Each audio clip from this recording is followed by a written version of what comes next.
At 10 years old, I discovered that even inside a church, evil could wear a suit and carry a Bible. My name is Marianne Rose Carter. I'm 72 years old now, and I live in Mobile, Alabama, in a small house with flower pots on the porch. I've been selling homemade pies and bread for over 40 years. My hands show the marks of someone who kneads dough every day, and my hair has gone completely white. But that's not what I want to tell you about. It's about something nobody imagines could happen to a little girl inside a place that should have been sacred. Have you ever felt that the people who should protect you are the ones who can hurt you the most? That cold feeling in your stomach when you realize you're alone, even surrounded by people? That's how I lived for many years, keeping a secret too heavy for a child to carry. In my time, we didn't talk about certain things. Southern families like mine kept troubles behind closed doors, especially in small towns like Selma, where I grew up in the early 1960s. My father worked in the fields, coming home with dirt under his nails and sweat-stained shirts. My mother was the most religious woman I knew, Bible study 3 times a week, prayer before every meal, and church every time the doors were open. Our house always smelled like cornbread baking in the oven. That's where I learned to cook, standing on a wooden stool next to my mama, watching her hands work magic with simple ingredients. I was a quiet child, always doing what I was told. Children should be seen, not heard, my mother would say whenever I asked too many questions. So I learned to watch and listen.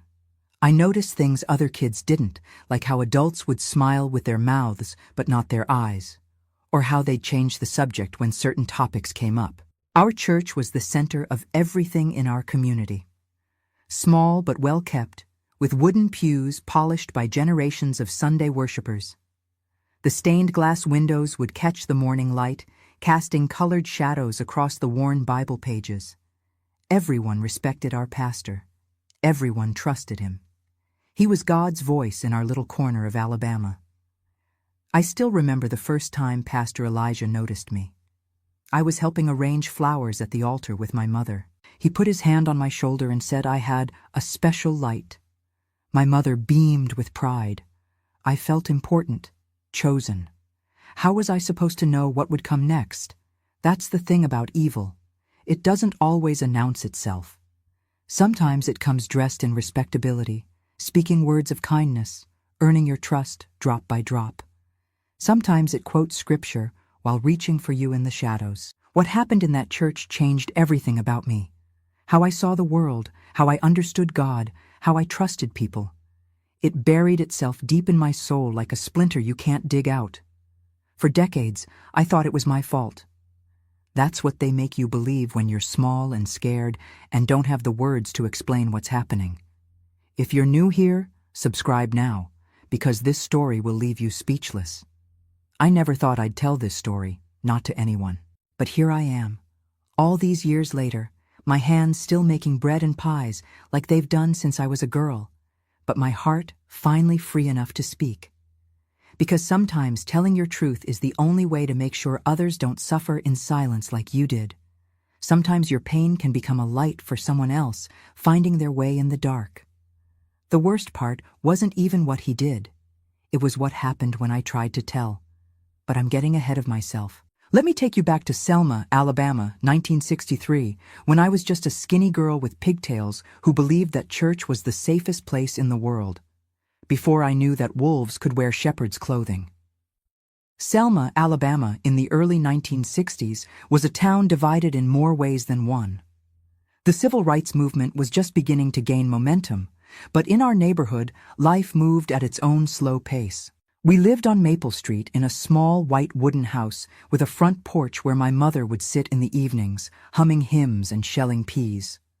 Our home wasn't fancy, just 3 small bedrooms, a kitchen that always smelled like something good cooking, and a living room where my father would listen to the radio after his long days working in the cotton fields. My father, James Carter, was a quiet man with rough hands and a permanent tan from working outdoors. He'd come home tired, wash up in the basin on the back porch, and sit down to dinner without saying much. His silence wasn't mean.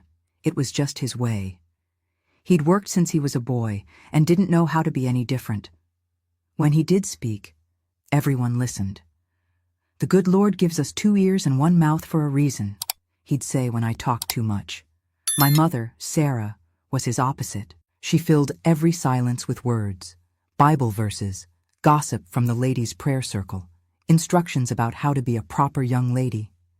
Her entire life revolved around the Southern Baptist Church on the corner of Pine and Jefferson. She sang in the choir, taught Sunday school, and kept the church newsletter organized. She was respected in our community as a woman of faith and proper behavior. "A virtuous woman is a crown to her husband," she'd say, quoting Proverbs like it was everyday conversation. We didn't have much money, but we were better off than some. My father's steady job meant we always had food on the table, even if it was simple: cornbread and beans, chicken on Sundays after church, and vegetables from our backyard garden. My mother made most of my dresses, simple cotton ones with small floral patterns. I remember one special green dress with tiny yellow flowers that I wore for the Easter service when I was 9. Mother had stayed up late for a week to finish it in time. Our neighborhood was tight-knit. Everyone knew everyone else's business, for better or worse. Mrs. Wilson next door brought over pound cake when someone was sick. Mr. Thompson down the street fixed bicycles for all the neighborhood children. And everyone, absolutely everyone, went to church on Sundays. The First Southern Baptist Church was the center of our community. It wasn't grand, just a white wooden building with a small steeple and stained glass windows that cast colored patterns on the wooden floors during morning services. The pews were worn smooth from generations of worshipers, and everyone had their unofficial assigned seats. The Johnsons always sat 3rd row from the front on the right. The Miller family took up the entire back row with their 7 children, and we sat in the 5th row, left side, every Sunday morning, Sunday evening, and Wednesday night. I loved the music most of all. The piano player, Mrs. Henderson, had arthritis in her fingers, but could still make that old upright piano sing like angels. The choir wasn't professionally trained, but when they sang Amazing Grace or The Old Rugged Cross, it felt like heaven itself had opened up. I would close my eyes and let the music wash over me, feeling closer to God than at any other time. The church basement was where we had potluck suppers after Wednesday services, tables loaded with casseroles, fried chicken, and more desserts than you could count.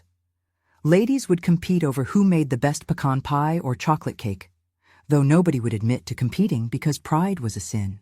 Those suppers were where community happened, where babies were passed around and admired, where teenagers awkwardly flirted under watchful parental eyes, and where the elderly were treated with respect and care. By the time I was 10, I knew every Bible story by heart and could recite more verses than most adults. My mother made sure of that. Faith wasn't optional in our house. It was as necessary as breathing. "The fear of the Lord is the beginning of wisdom," she'd say when disciplining me. And I believed her. I believed everything the adults in my life told me about God, sin, heaven, and hell. Why wouldn't I? They were the grown-ups, the ones who knew how the world worked. When Pastor Elijah Williams came to our church, I was 9 years old. Our previous pastor had retired after serving for 30 years, and everyone was nervous about the change. Pastor Williams arrived with his wife Rebecca, a quiet woman with a permanent smile that never quite reached her eyes. They didn't have children, which my mother said was the Lord's will, though such a shame. They moved into the small pastor's house beside the church, and our community welcomed them with casseroles and handmade gifts. Pastor Williams was different from our old pastor. Younger, more energetic, with a booming voice that didn't need a microphone to reach the back pews.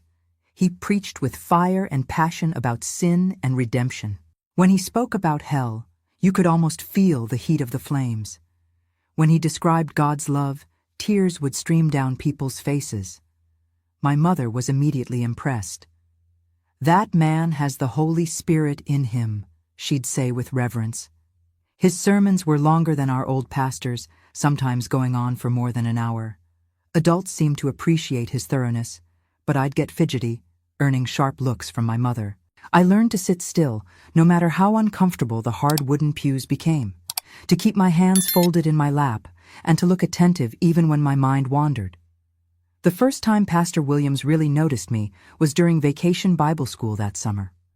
I had memorized all the verses for the week and won the competition.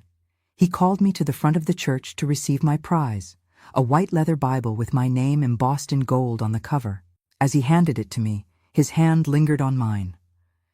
"Marianne has a special light about her," he told the congregation. "The Lord has blessed this child with a keen mind and a pure heart." My mother beamed with pride. On the way home, she couldn't stop talking about what an honor it was to be singled out by the pastor. "You must be especially good now," she told me. "The Lord and Pastor Williams have their eyes on you." I didn't understand then what that meant. How could I?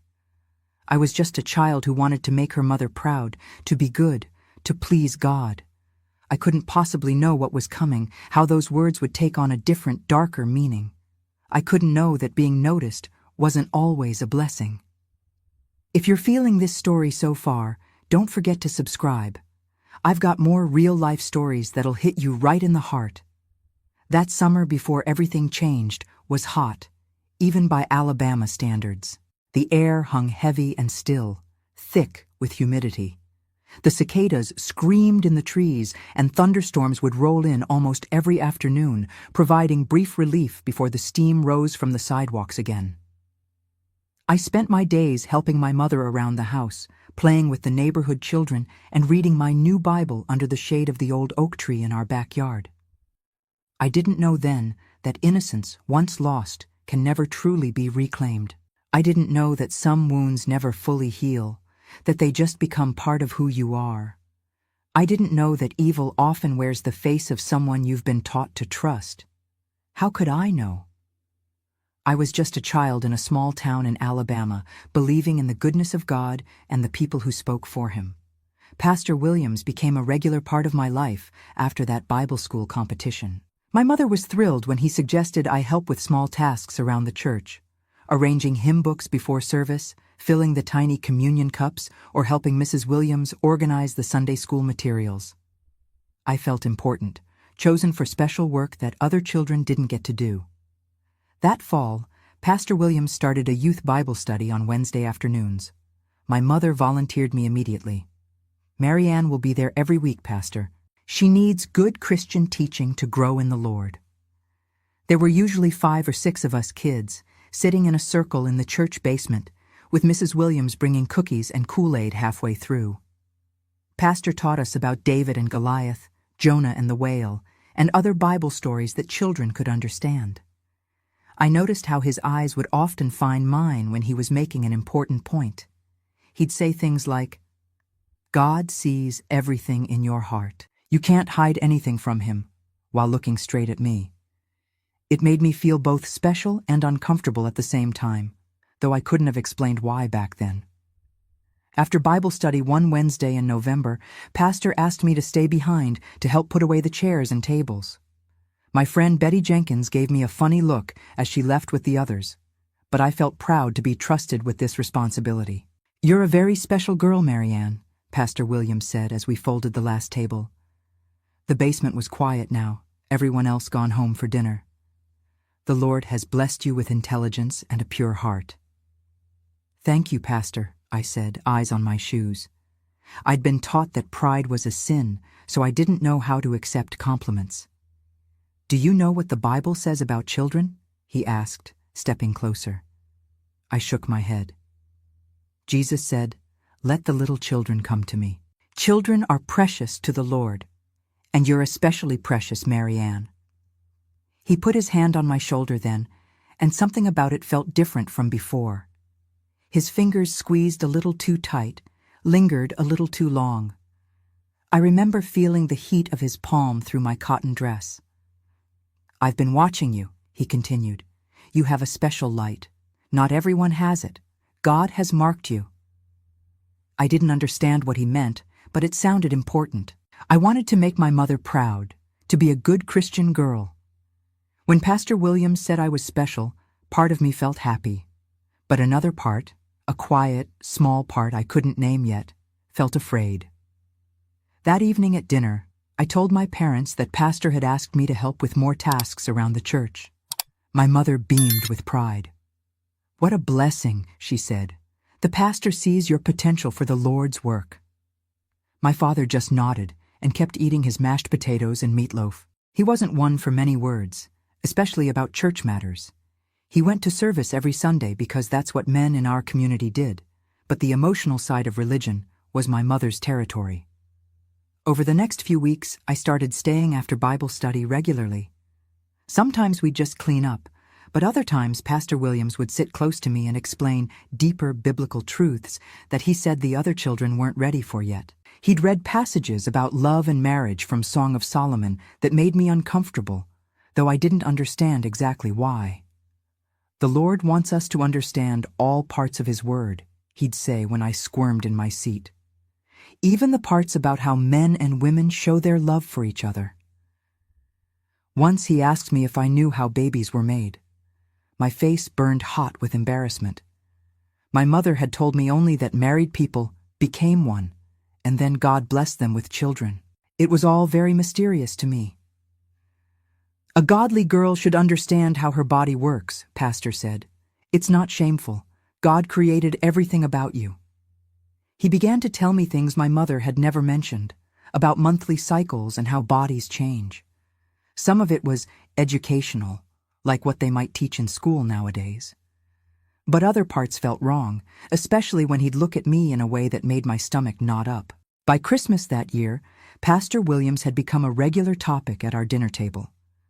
My mother would ask what I'd learned that day, and I'd repeat the Bible verses or lessons, carefully leaving out the uncomfortable parts. I didn't have words for what was happening.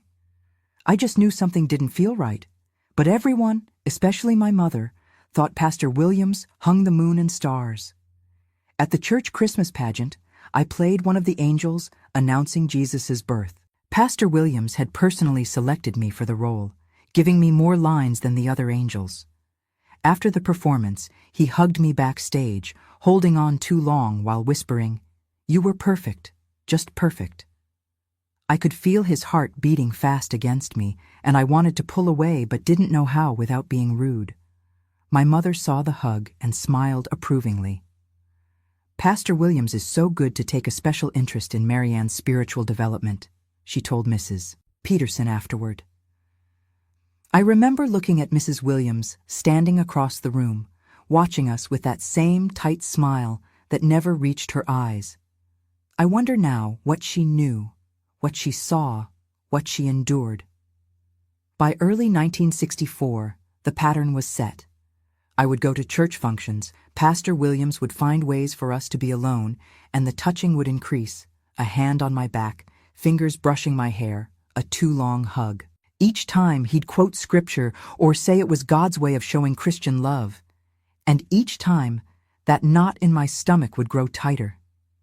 Once, when his hand stayed on my knee during a lesson about Adam and Eve, I tried to move away. His fingers gripped harder. "The devil tempts us to reject God's love," he said softly. "Don't let Satan into your heart, Marianne." That was the first time I felt real fear, not just discomfort, but fear. I'd been taught that Satan was the enemy, that rejecting God's ways meant eternal punishment. If Pastor said this was God's love, who was I to question it? I was just a child, and he spoke for God in our community. I started making excuses to avoid being alone with him. I'd say I had homework, or my mother needed me at home, but my mother, eager for me to receive special spiritual mentoring, would override my excuses. "The Lord's work comes first," she'd insist. "Pastor Williams is taking time from his busy schedule to help you grow in faith. You should be grateful." How could I explain what I couldn't understand myself? I didn't have words for the growing dread I felt every time Wednesday afternoon approached. I didn't know how to describe the way his eyes changed when no one else was around, or how his voice would drop to a whisper when he talked about our special connection. By spring, I'd started having stomach aches on church days. Real, physical pain that would double me over. My mother thought it was just childish manipulation. "Stop this foolishness," she'd scold. "The Lord doesn't approve of lying to get out of your responsibilities." but it wasn't a lie. My body knew what my mind couldn't process, that I was in danger, that something was very wrong with how Pastor Williams treated me when no one was looking, that the man everyone trusted was not what he seemed. I started praying every night, begging God to make Pastor Williams stop looking at me that way, stop finding reasons for me to stay after Bible study, stop touching me when no one could see. I thought if I was good enough, pure enough, God would protect me. That's what all the Bible stories taught, that God watched over the faithful. But God didn't stop what happened next. No one did. And when my world shattered in that little church I once loved, I learned the cruelest lesson of all. Sometimes the monsters wear suits and carry Bibles, and sometimes the people who should protect you will choose to protect the monsters instead. I couldn't have known then that what was happening would shape the next 60 years of my life. That the wounds inflicted in that small Alabama church would never fully heal. That my faith, my trust, and my childhood would all end on a spring afternoon when I was just 10 years old. By spring of 1964, I had developed a pattern of physical symptoms before church. My stomach would twist into knots on Wednesday afternoons. I'd get headaches on Sunday mornings. Sometimes I'd throw up my breakfast before we left for service. My mother thought I was being difficult, trying to get attention. "The devil is putting these thoughts in your head," she'd say, pressing a cool cloth to my forehead. "Pastor Williams says children are especially vulnerable to Satan's influence. We need to pray harder." And so we did. More prayers, more Bible readings, more time at church. The exact opposite of what I needed. One Wednesday in April, Pastor Williams announced a special prayer session for the youth. "The young people need spiritual guidance as they face worldly temptations," he told the congregation. My mother volunteered me immediately. "Marianne will definitely be there," she said proudly. "She's been chosen by the Lord for special attention." I remember the sick feeling that washed over me. The prayer session was scheduled for Saturday afternoon, when most adults would be busy with preparations for Sunday service. Just a few adult volunteers would supervise as Pastor led the children in prayer. That Friday, I faked a fever. I held my breath until my face turned red, then breathed normally when my mother came to check on me. She placed her hand on my forehead. "You do feel warm," she admitted, concern in her eyes. For a moment, I thought it had worked. Then she said, "I'll call Pastor Williams and ask him to pray for you. I'm sure you'll be better by tomorrow for the prayer session." When she left the room, I cried silently into my pillow. There was no escape. Saturday came, bright and warm. My fever had miraculously disappeared, just as my mother had prayed it would. She dressed me in a yellow dress with small white flowers, one she had made herself for church functions. She braided my hair and tied the ends with white ribbons. "You look like an angel," she said, kissing the top of my head. "Pastor Williams will be so pleased." Those words sent ice through my veins. When we arrived at the church, there were about 15 children gathered in the basement. Parents were dropping them off, chatting with each other, completely unaware. Mrs. Williams was there, along with 2 other church ladies who would help supervise. They would rotate, Pastor explained, so that each adult would have time to prepare for Sunday. My mother hugged me goodbye. "Be good now. Learn everything Pastor teaches you." As she walked away, I almost ran after her. The words were on the tip of my tongue. "Don't leave me here." But I couldn't say them. I didn't have the language to explain what was happening. I just knew I was afraid. The session began with songs and group prayer. Nothing unusual happened. For a while, I thought maybe this time would be different. Maybe with so many people around, I was safe. Then Pastor Williams divided us into smaller groups for personalized prayer guidance. "Betty, Sarah, and John, you go with Mrs. Peterson," he instructed. "Michael, James, and Lisa, you're with Mrs. Williams." One by one, he assigned children to groups until only I and 2 other children remained. "You 3 will come with me," he said with that smile that once seemed kind, but now filled me with dread. He led us to his office, a small room off the main church hall.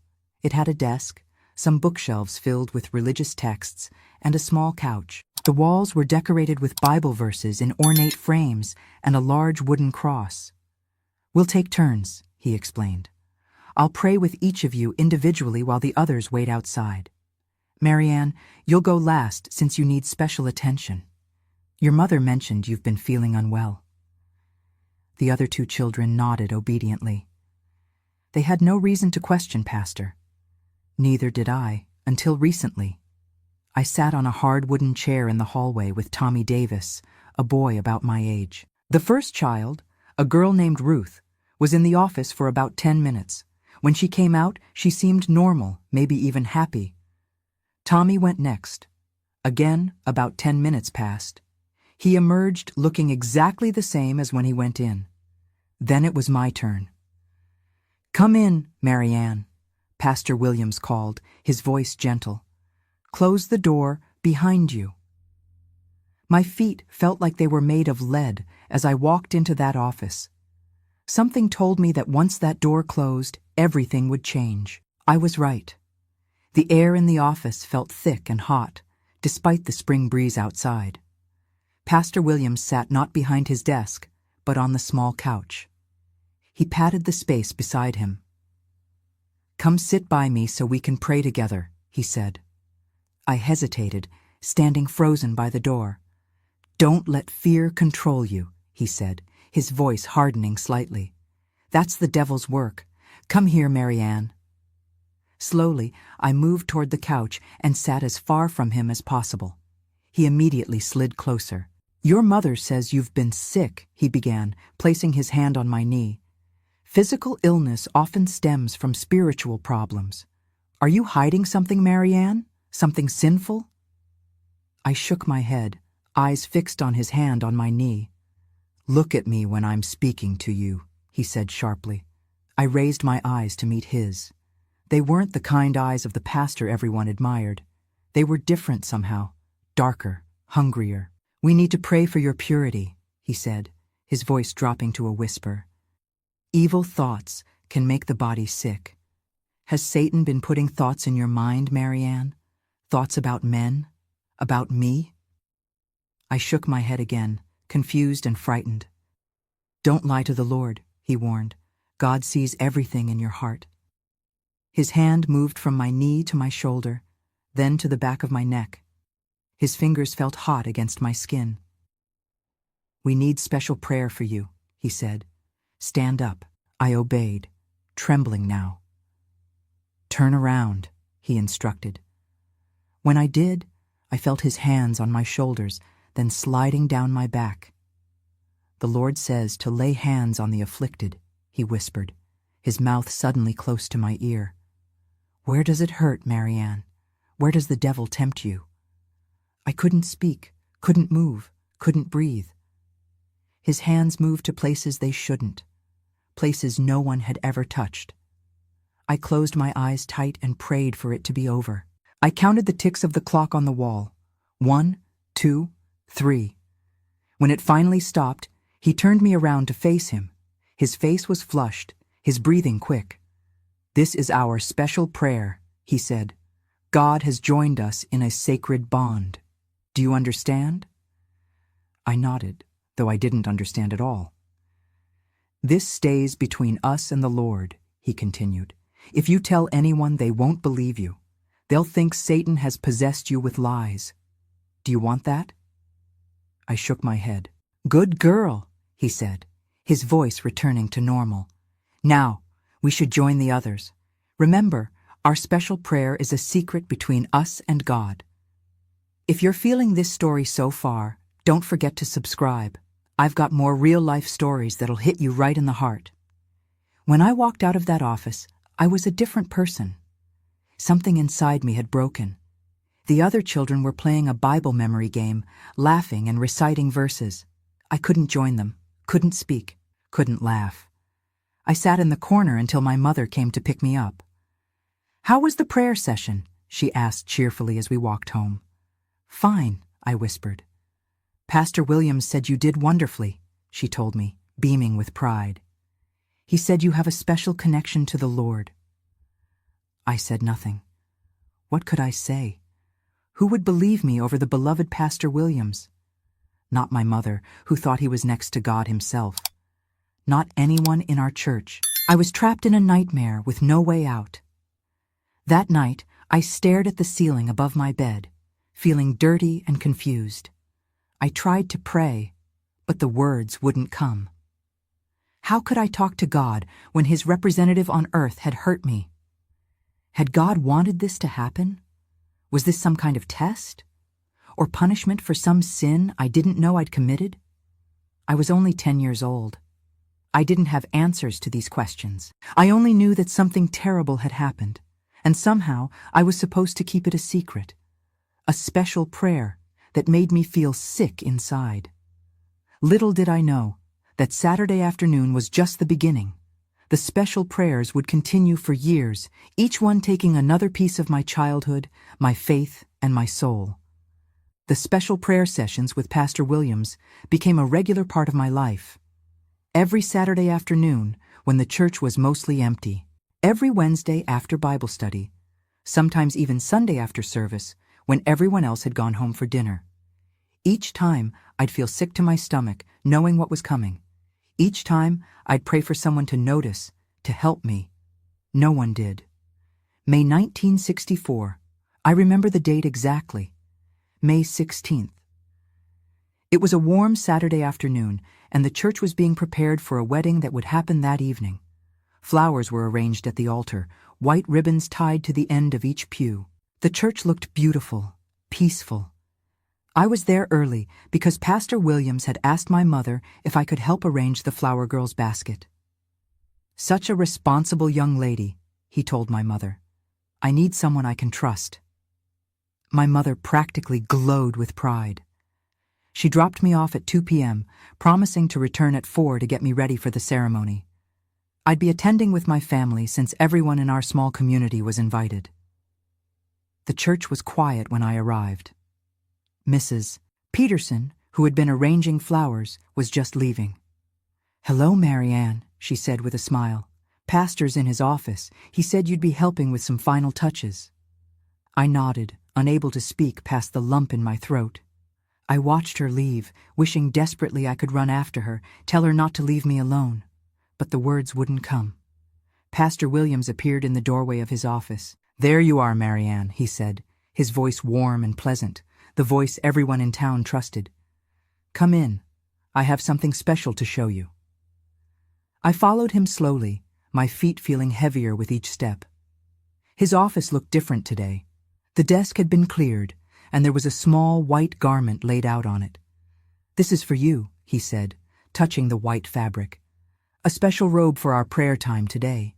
It looked like a smaller version of the choir robes, but simpler, made of lightweight cotton. I stared at it, confused. "The Bible tells us that when we come before the Lord in prayer, we should be pure," he explained. "This robe represents purity.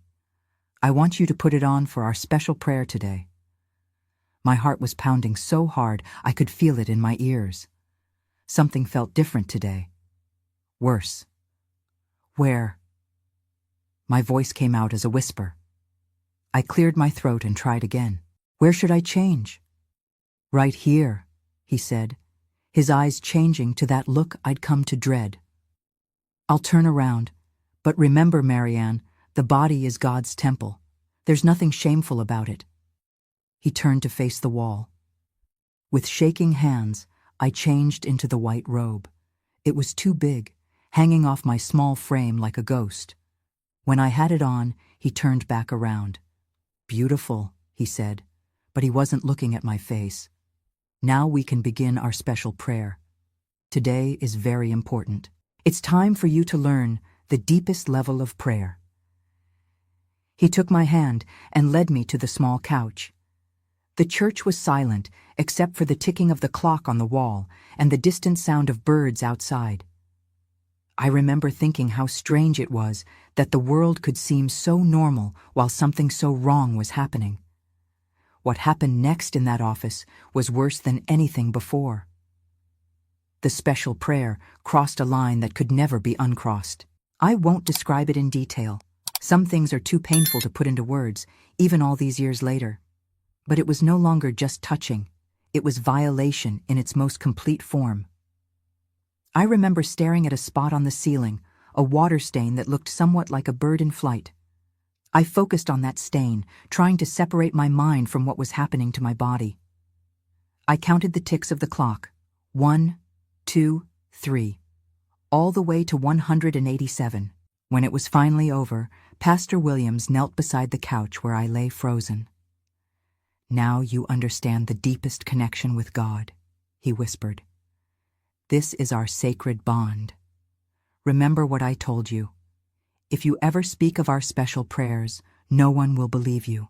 They'll think the devil has possessed you with lies. Your soul will be in danger of eternal damnation." He helped me sit up, his manner suddenly gentle, almost fatherly. "You should get dressed now," he said, all business again. "Your mother will be here soon." I moved like a sleepwalker, pulling my yellow dress back on. My white hair ribbons had come undone. Pastor Williams retied them for me, his fingers brushing against my cheek in a gesture that once might have seemed kind. "You're such a good girl, Marianne," he said, "so special to the Lord, and to me." At 4 p.m. exactly, my mother arrived. Pastor Williams met her at the church door, his Bible in hand, the perfect image of a dedicated spiritual leader. "Marianne was such a help today," he told her, "a blessing to the church." My mother beamed with pride. "We're so grateful for your guidance, Pastor. The Lord works through you in such wonderful ways." I stood beside her, silent and hollow, a shell of the child I had been just hours before. Something had broken inside me that day, something that would take decades to repair. On the walk home, my mother chatted happily about the upcoming wedding ceremony, about how lovely the church looked, about what a privilege it was to have such a devoted pastor guiding our congregation. I barely heard her. Inside my head was nothing but static, like a radio tuned between stations. When we arrived home, I went straight to the bathroom and was violently sick. My mother, concerned, felt my forehead. "You're burning up," she said, worry creasing her brow. "Maybe you shouldn't attend the wedding tonight." It was the first mercy I'd been shown in months. I nodded weakly. "Let me run you a cool bath," she said. "You've probably been overdoing it, what with school and all your church duties." The bath was the first time I felt anything since leaving the church. The water was too hot at first, then too cold as I sat there, trying to scrub away the feeling of his hands, his body. I scrubbed until my skin was raw, but the feeling wouldn't go away. That night, as the rest of my family attended the wedding, I lay in bed staring at the ceiling, much as I had stared at that water stain. Something had fundamentally changed. I wasn't just scared or confused anymore. I was broken in a way I couldn't articulate. The next morning, Sunday, I awoke with a genuine fever. My mother, concerned, said I should stay home from church. For the first time in my life, I didn't argue. I couldn't face that building, that man, those people who would smile and sing and worship, completely unaware of what was happening right under their noses. "I'll tell Pastor Williams you're ill," my mother said, as they prepared to leave. "He'll want to include you in the congregation's prayers." The thought made me physically ill again. I barely made it to the bathroom in time. For 3 days, I lay in that bed with what the doctor called a nervous fever. My body's way of processing trauma, though no one used such terms back then, especially not in small-town Alabama. When I finally returned to school the following Thursday, I was different, quieter, more withdrawn. My teachers noticed, but attributed it to my recent illness. "Poor Marianne," they'd say. "That fever really took it out of her." They had no idea that what had been taken from me was far more precious than physical energy.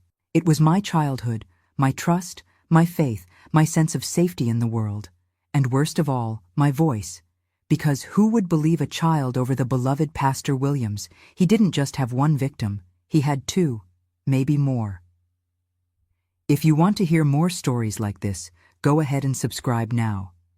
I knew, with the certainty of a child who has seen behind the curtain of adult pretense, that the coming Saturday would bring another special prayer session, and the Saturday after that, and after that. Until when? I couldn't imagine an end to it. In my 10-year-old mind, this was my life now. This secret, this shame, this weekly ritual of degradation disguised as spiritual guidance. What I didn't know then was that the worst was yet to come. Not because the abuse would get worse, it couldn't get much worse than what had already happened, but because when I finally found the courage to speak, the response would teach me the cruelest lesson of all. For 2 months after that horrible Saturday in May, I endured the special prayer sessions in silence. Each time, I'd feel sick before, during, and after. Each time, I'd count the ticks on the clock.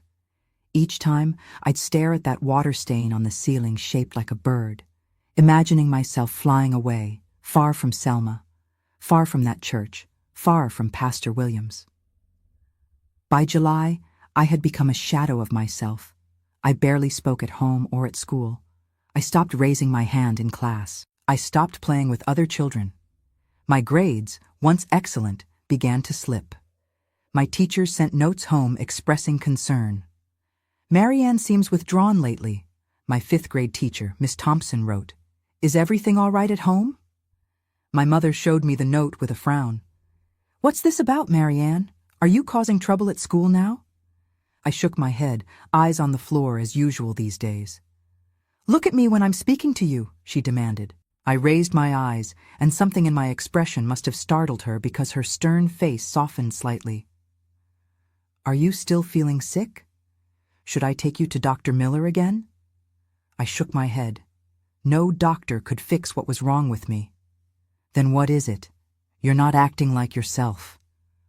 For a brief, wild moment, I considered telling her everything. The words were right there, pushing against my teeth, desperate to escape. But then I remembered Pastor Williams' warning about eternal damnation, about no one believing me. I remembered how my mother worshipped the ground he walked on. "I'm just tired," I said finally. "I don't sleep well." That much was true. Nightmares had become my constant companions. In them, I was always running through the church, trying to escape something dark that pursued me. But all the doors were locked, and no one could hear me screaming. "Well, I'll speak to Pastor Williams about it," my mother said. "Perhaps he can offer some spiritual guidance." Terror shot through me. "No!" I said, too quickly and too loudly. My mother stared at me, surprised by my outburst. "Marianne Rose Carter, what has gotten into you? Pastor Williams has been nothing but kind and attentive to your spiritual needs." "I don't need to talk to him," I insisted, my voice shaking. "I just need more sleep." She studied me with narrowed eyes. "You've been acting strange about church lately. Is there something you're not telling me?" This was my chance. Maybe she would believe me. Maybe she would protect me. I took a deep breath. "Mom," I began, my voice barely a whisper. "I don't want to go to special prayer sessions with Pastor Williams anymore." "Why ever not?" she asked, genuinely puzzled. "It's an honor that he takes such interest in your spiritual development." "The prayers, they're not right," I said, struggling to find words a 10-year-old could use to describe what was happening. My mother frowned. "What do you mean, not right?" "Pastor Williams is a man of God. Everything he does is in service to the Lord." "He touches me," I said finally, the words feeling like stones in my mouth. "Well, of course he does," my mother said dismissively. "The Bible tells us to lay hands on people when we pray for them." "Not like that," I insisted, my courage growing slightly. "He touches me in private places. He makes me take off my clothes for special prayers. He says God wants us to have a sacred bond, but it feels wrong, Mom. It hurts." My mother's face changed as I spoke. At first confusion, then disbelief. And finally, the expression that would haunt me for decades: cold, hard anger. "Marianne Rose Carter," she said, her voice shaking with rage. "How dare you speak such filth in this house? Pastor Williams is a man of God, chosen to lead our congregation. He has honored you with his guidance and special attention, and this is how you repay him? With vile accusations?" "But Mom, it's true," I pleaded, tears streaming down my face now. "He hurts me. He says it's our secret with God, but—" The slap came without warning, sharp across my cheek. My mother had never hit me before. I stared at her in shock, one hand pressed to my burning face. "The devil has gotten into you," she hissed, her face contorted with an anger I'd never seen before. "No daughter of mine would say such things about a man of God. You're going to your room right now, and you're going to pray for forgiveness. And on Sunday, you will apologize to Pastor Williams for even thinking such sinful thoughts." "But Mom—" "Not another word," she shouted. "Go to your room, now!" I went, legs shaking, heart shattered. My own mother didn't believe me. Worse, she thought I was the one who had done something wrong. In that moment, I understood with perfect clarity that I was completely alone. That night, locked in my room, I cried until no more tears would come. I heard my parents arguing downstairs, my father's voice a low rumble, my mother's sharp and insistent. I couldn't make out the words, but I knew they were talking about me, about what I had said. The next morning at breakfast, my father wouldn't look at me. My mother's face was set in grim lines. "We've decided," she announced, "that you need special spiritual counseling. Pastor Williams has graciously agreed to meet with you every day after school for the next week to help cleanse your mind of these impure thoughts." Horror washed over me. Daily sessions, alone with him. My punishment for trying to get help was to be thrown directly back to my abuser. "No," I whispered. "Please, no." "This isn't a discussion," my mother said firmly. "The devil has taken hold of you, Marianne. Pastor Williams is the only one who can help drive out these evil thoughts." I looked to my father, desperate for any ally. "Dad, please." He finally met my eyes, and for a brief moment I thought I saw doubt there. But then he looked away again. "Listen to your mother, Marianne. She knows what's best." He didn't believe me either. Or if he did, he wasn't willing to stand against my mother and the church to protect me. Another small death inside. That afternoon, my mother personally delivered me to Pastor Williams's office. She apologized profusely for my wild imagination and sinful accusations. "I don't know what's gotten into her, Pastor," she said, gripping my shoulder painfully tight. "She's always been such a good, obedient child until recently." Pastor Williams's face was a perfect mask of pastoral concern. "Don't worry, Sister Carter. Many children go through phases of rebellion. The enemy targets the young most aggressively. I'll help Marianne find her way back to the light." My mother beamed at him gratefully. "We're so blessed to have you, Pastor. I'll be back in an hour." As soon as the door closed behind her, his face changed. The mask dropped, and what I saw was cold fury mixed with something else. A calculating look that frightened me more than anger. "You tried to tell," he said softly, standing between me and the door. "After I warned you what would happen." I backed away until I hit his desk. "My mom didn't believe me." "Of course she didn't," he said, his voice still eerily calm. "I told you no one would. They see me as God's representative here on earth. Who are you? Just a child with a vivid imagination." He moved closer. "But now we have a problem, Marianne. You've shown you can't be trusted. You've broken our sacred covenant." "I'm sorry," I whispered, though I wasn't. I was only sorry no one had believed me. "Actions have consequences," he continued, now directly in front of me. "Your mother has given me permission to counsel you every day this week, to drive out the evil thoughts. Do you know what that means?" I shook my head, though the dread building inside me suggested I did know. "It means you're mine every day this week, and I'll make sure you never tell anyone again." What followed was the worst week of my young life. Every day after school, my mother would drop me at Pastor Williams' office. Every day, the abuse would worsen, becoming more painful, more degrading. Every day, he would remind me that no one would ever believe me, that I was alone, that this was my punishment for breaking our sacred covenant. By Friday, I was physically ill. My body literally could not endure any more. I threw up in the school bathroom before my mother came to take me to church. The school nurse sent me home with a fever of 102 degrees. For once, even my mother couldn't deny I was genuinely sick. "We'll have to cancel your session with Pastor Williams today," she said, tucking me into bed.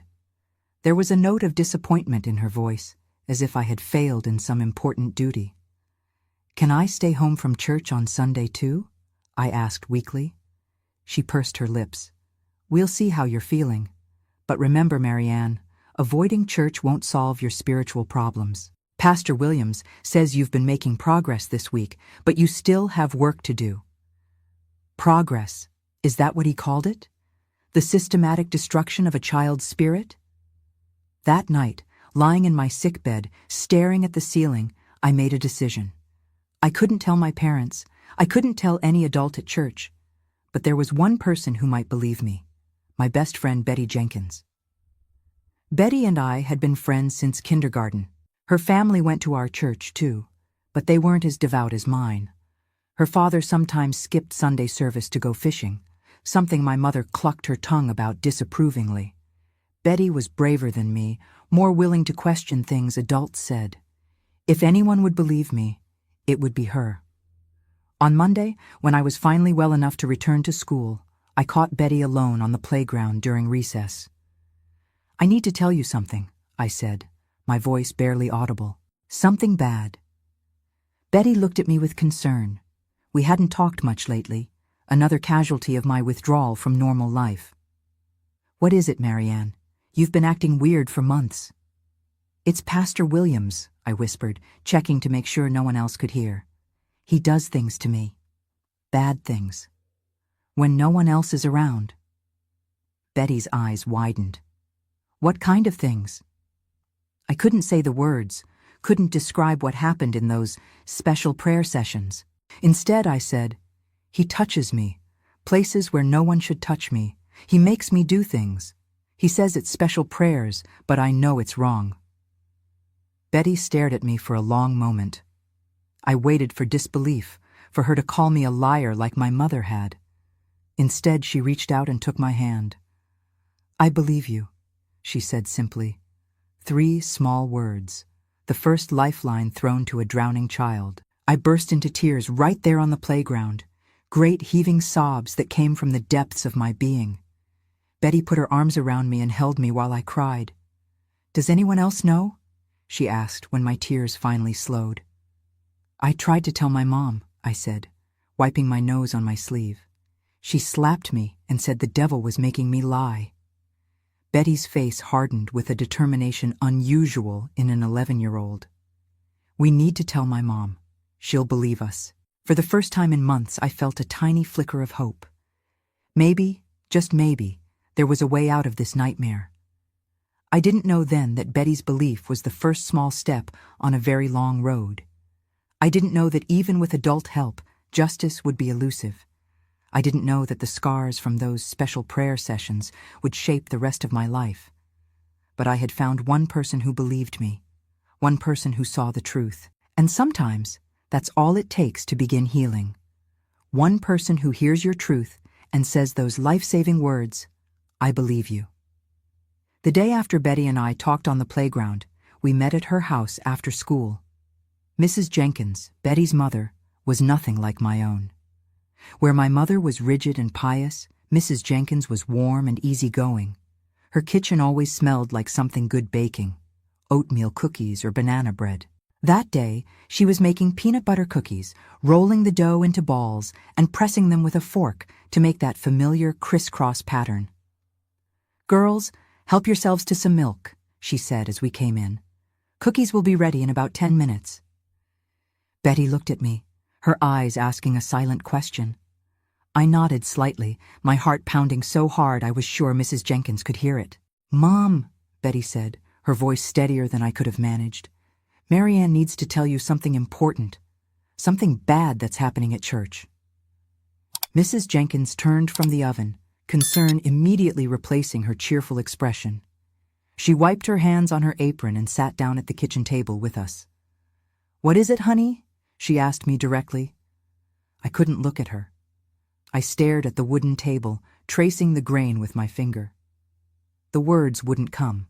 "It's about Pastor Williams," Betty prompted. "Tell her what you told me, Marianne." Mrs. Jenkins reached across the table and gently placed her hand over mine. "Whatever it is, you can tell me. I promise I'll listen." Something in her voice, the gentleness, the absence of judgment, broke the dam inside me. Words began pouring out, haltingly at first, then in a rush. I told her about the special prayer sessions, the touching, the white robe, what happened in his office. I couldn't use explicit terms, I didn't know them, but Mrs. Jenkins understood. Her face changed as I spoke, from concern to horror to a cold anger I had never seen before. When I finished, the kitchen was silent except for the timer on the oven. "Marianne," she said finally, her voice tight but controlled. "I believe you. What Pastor Williams did was wrong, very wrong. It wasn't your fault, and you were brave to tell us." The timer buzzed. None of us moved. "Does your mother know?" Mrs. Jenkins asked. I nodded miserably. She didn't believe me. She said the devil was making me lie. Mrs. Jenkins closed her eyes briefly, as if in pain. When she opened them, there was a determination there that reminded me of Betty. "This has to stop," she said simply. "No child should ever be hurt like this, especially not by someone they're taught to trust." She got up and took the cookies from the oven, moving on autopilot. Then she sat back down. "Marianne, I'm going to have to tell my husband about this, and then we'll need to talk to some other adults who can help. Is that okay?" I nodded, relief and fear battling inside me.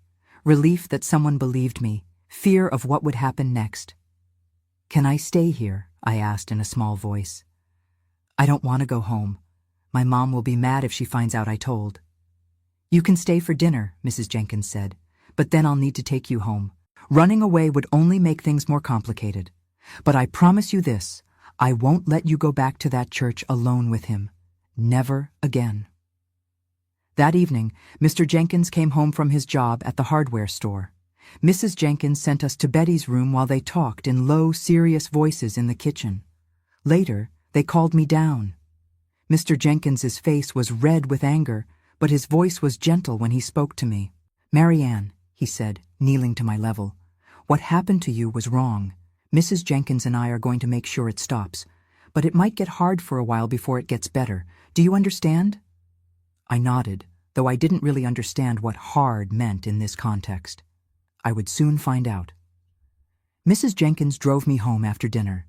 She asked if I wanted her to come in with me, to talk to my parents, but I was too afraid of my mother's reaction, so she just hugged me tightly at the door. "Be brave," she whispered. "We're going to fix this." The next day at school, I noticed adults watching me. My teacher, the principal, even the school nurse called me in to ask if I was feeling okay. I later learned that Mrs. Jenkins had called the school, warning them to keep an eye on me, though she hadn't shared the specific details of why. That afternoon, instead of going to church for Bible study, Betty's mother picked up both Betty and me from school. "Your mother called the school," she told me as we drove. "She said you were supposed to go to church for counseling with Pastor Williams. I told the secretary you were coming home with us instead." "My mom will be so mad," I whispered. "Let her be mad at me," Mrs. Jenkins said firmly. "I can handle it." He didn't just have one victim. He had two. Maybe more. If you want to hear more stories like this, go ahead and subscribe now. We were barely through the door of the Jenkins house when the phone rang. Mrs. Jenkins answered it, her hello, warm and friendly. But her expression quickly changed. "Yes, Sarah. Marianne is here with us. No, I didn't think it was appropriate for her to be alone with Pastor Williams today. I understand you're upset, but there are some serious concerns that need to be addressed. No, this isn't about questioning your parenting. Perhaps if you and James could come over to discuss this calmly. Hello? Hello? She hung up the phone with a sigh. She hung up on me. I'm afraid she's on her way over, and she's not happy. Within 15 minutes, our doorbell rang. Mrs. Jenkins sent Betty and me upstairs, but we sat at the top of the stairs, listening. My mother's voice was shrill with anger. How dare you interfere in my family? How dare you keep my daughter from her spiritual counseling? Sarah, please come in and let's talk privately, Mrs. Jenkins said calmly. There's nothing to discuss. Mary Ann has been telling lies about Pastor Williams, and he's graciously agreed to help guide her back to the path of truth. Now where is she? Sarah, Mrs. Jenkins's voice was firm now. Your daughter isn't lying. Pastor Williams has been abusing her, and possibly other children. This needs to be reported to the authorities. Blasphemy! My mother shrieked. You're spreading filthy lies about a man of God. I won't have it. Has it occurred to you, Mrs. Jenkins said quietly, that your daughter might be telling the truth? That perhaps the man you trust so completely isn't what he seems? Mary Ann, my mother shouted up the stairs. Come down here right now. We're leaving. I froze, unable to move. Betty squeezed my hand. Don't go, she whispered. Stay here with us. But I knew I couldn't. That was my mother down there, the woman who had raised me, who had always been the center of my world, even if she wasn't always gentle or understanding.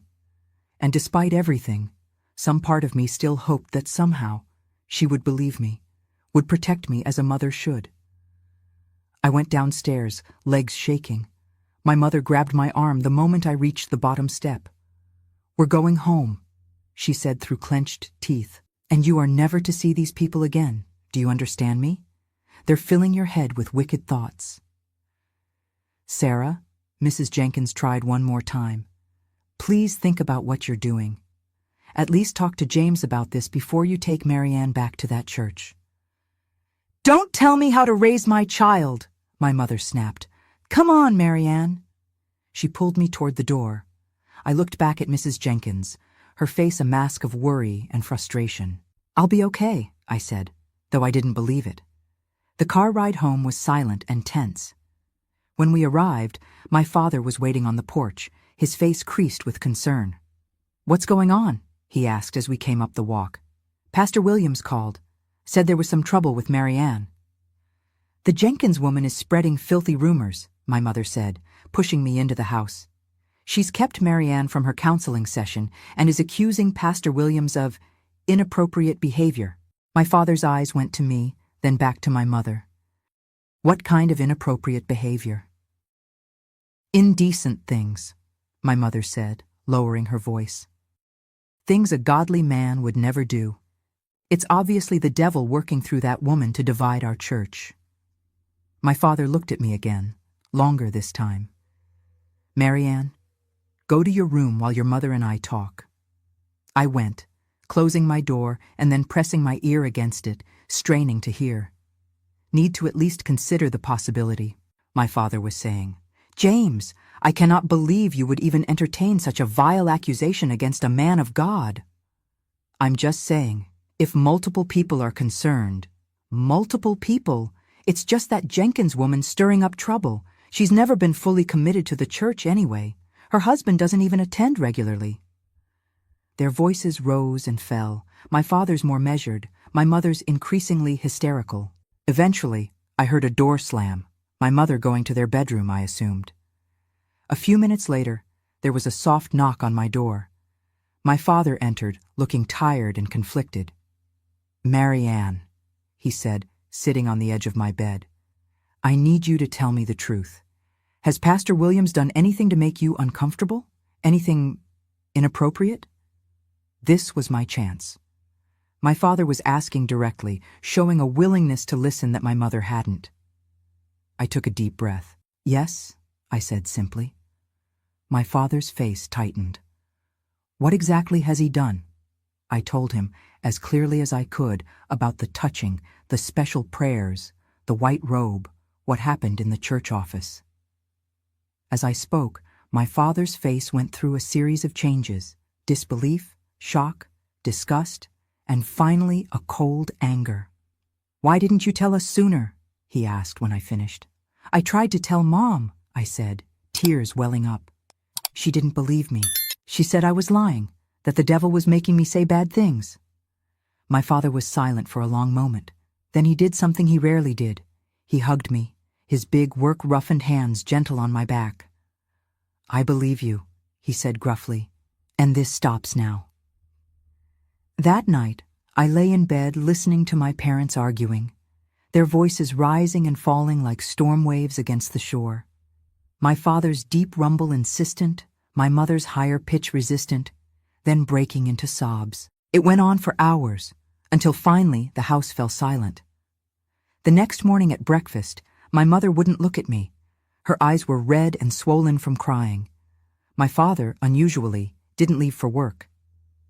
"Marianne won't be going to school today," he told my mother, "and she certainly won't be going to church for any more counseling. I'm going to talk to Sheriff Davis." "James, no!" my mother pleaded. "Think of the scandal. Think of what people will say." "I'm thinking of my daughter," my father said, his voice firm in a way I'd never heard before. "I'm thinking of what that man did to her while we trusted him, while we sent her to him." The pain in his voice was evident, and I realized he was blaming himself as much as my mother. "But what if she's confused?" My mother tried one last time. "Children misinterpret things, maybe—" "No," my father cut her off. "I know our daughter.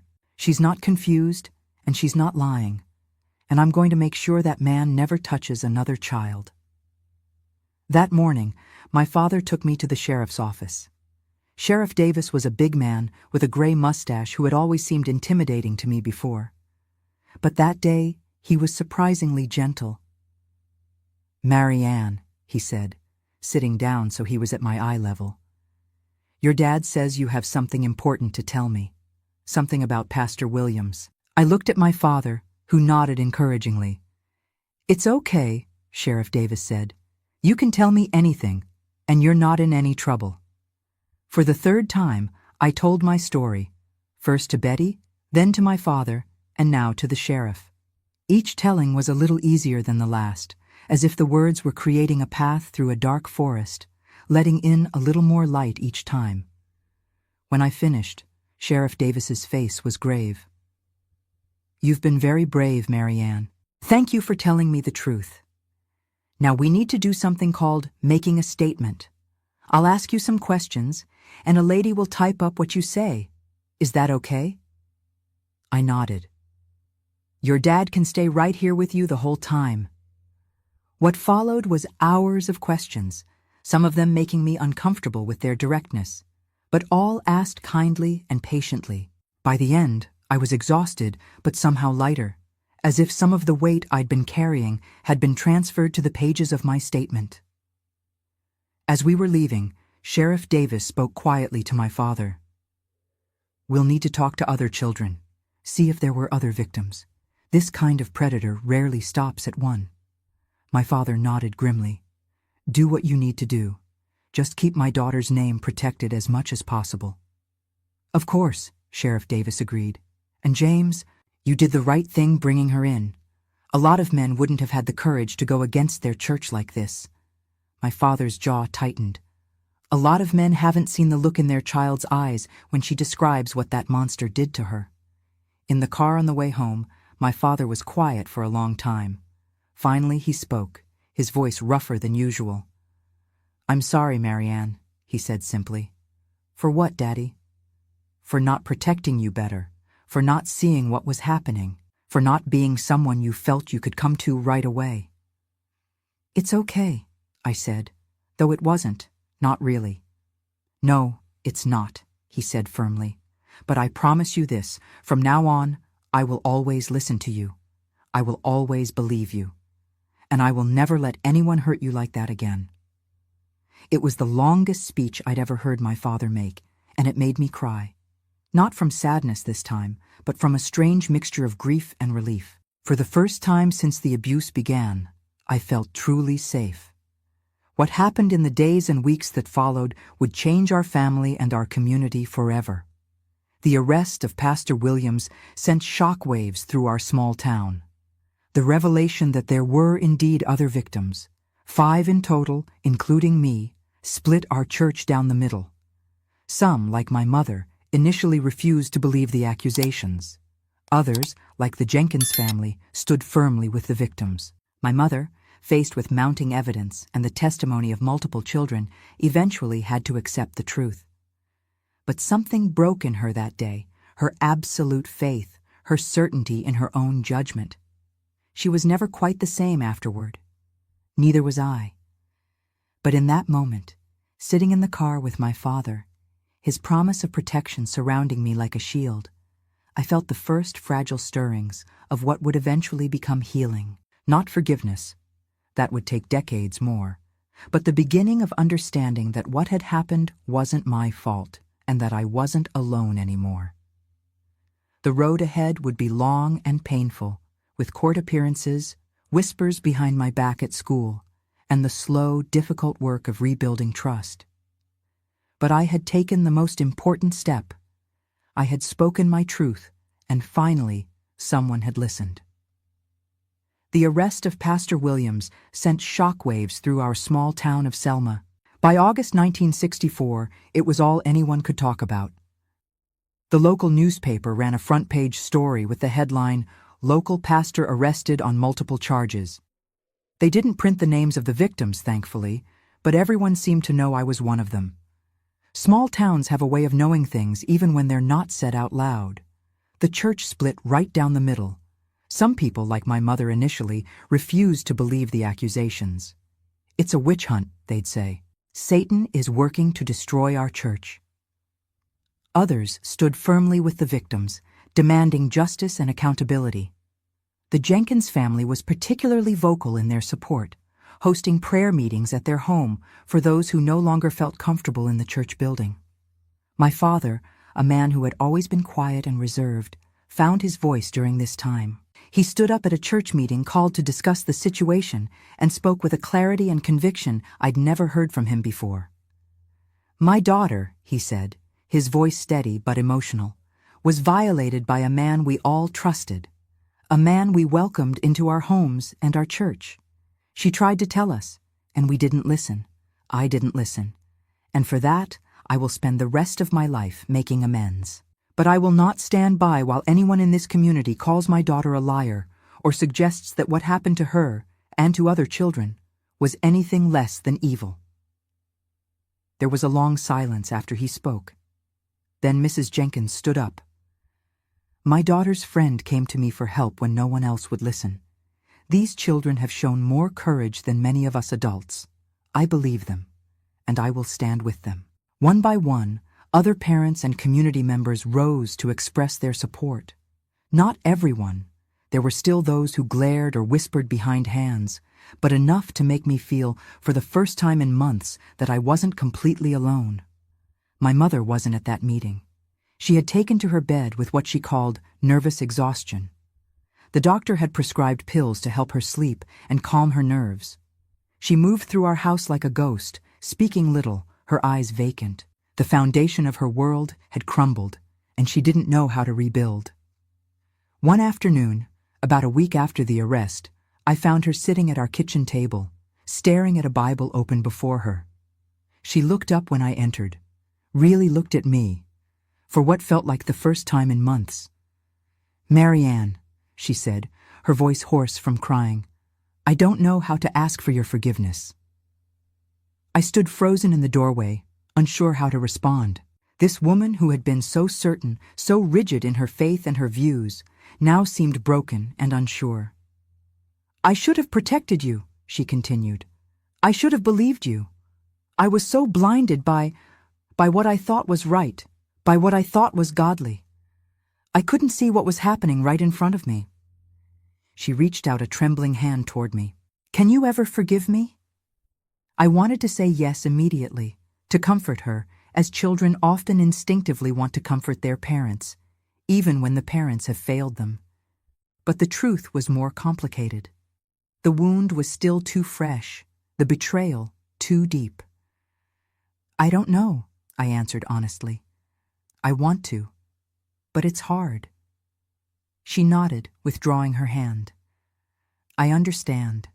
I don't deserve your forgiveness. But I want you to know that I believe you now. I believe everything you said, and I'm so sorry I didn't protect you when you needed me most." It wasn't a perfect reconciliation. It wasn't even really a reconciliation at all. But it was a beginning, a small crack in the wall that had formed between us. The legal process moved slowly. There were interviews with prosecutors, discussions about whether I and the other children would need to testify in court. The thought of sitting in a courtroom, facing Pastor Williams, telling strangers about what had happened, it terrified me. But Betty Jenkins and her mother assured me I wouldn't be alone. "We'll be right there with you," Betty promised, squeezing my hand. "And if anyone says anything mean, my mom will give them her scary look." She demonstrated Mrs. Jenkins's scary look, eyes narrowed and lips pressed into a thin line, and it made me laugh for the first time in what felt like forever. As the summer of 1964 turned to fall, life took on a new rhythm. I returned to school, now in 6th grade with a different teacher. Miss Collins was young and energetic, with a modern approach to teaching that didn't involve as much Bible recitation as previous teachers had required. She seemed to understand that I was going through something difficult without knowing the details, and gave me space when I needed it. At home, my father became more present. He'd take me fishing on Saturday mornings, something we'd never done before. We'd sit side by side on the bank of the Alabama River, poles in the water, not talking much, but sharing a comfortable silence. Sometimes he'd reach over and pat my shoulder or squeeze my hand, wordless gestures that meant more than any speeches could have. My mother slowly emerged from her depression. She stopped attending our old church, unable to face the whispers and stares. Instead, she began reading the Bible at home, questioning interpretations she'd previously accepted without thought. It was as if she was rebuilding her faith from the ground up, examining each piece before deciding whether to keep it or discard it. The biggest change came in October, when my father announced we would be moving to Mobile. "I've found work at the shipyard there," he told us over dinner one night. "Better pay and a fresh start for all of us." My mother nodded. Resignation and relief mingled in her expression. "When?" "After Christmas," he said. "Give us time to sell the house, get things in order." I felt a surge of hope at the news. Mobile was a much bigger city. Nobody would know us there, know what had happened. I could start over, be just another girl in a new school. "What about the trial?" I asked, the hope dimming slightly. The prosecutor had told us it would likely be scheduled for early the following year. My father reached across the table and took my hand. "We'll come back for that. You'll do what you need to do, say what you need to say, and then we'll go home to Mobile and start our new life. But only if you want to, Marianne. If you don't want to testify, we'll find another way." It was the first time an adult had given me a choice in all of this. The first time someone had acknowledged that my feelings, my comfort, my healing mattered. "I want to," I said, surprising myself with my certainty. "I need to." He nodded, pride in his eyes. "You're the bravest person I know, Marianne Rose Carter." December brought unexpected news. Pastor Williams had agreed to plead guilty to reduced charges, sparing the victims the ordeal of testifying in open court.